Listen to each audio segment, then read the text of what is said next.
आप लोगों को पता है कि animal protein is the best protein in the world, but जिसको हार्ट प्रॉब्लम है उन लोगों को हम एनिमल प्रोटीन लेने के लिए मना करते हैं, क्योंकि जिस भी चीज़ आप लेते हैं एनिमल प्रोटीन पाने के लिए उसमें कोलेस्ट्रॉल होता है।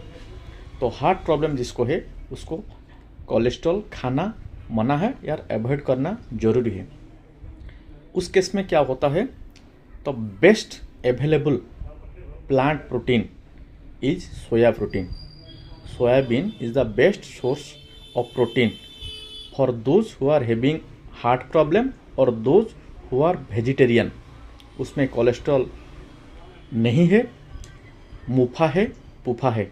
तो आपको हार्ट प्रॉब्लम है और आप लोग वेजिटेरियन है तो आप सोयाबीन ले सकते हैं, लेकिन ज़्यादा नहीं, लिमिटेड अमाउंट में, नहीं तो उसका साइड इफेक्ट होगा।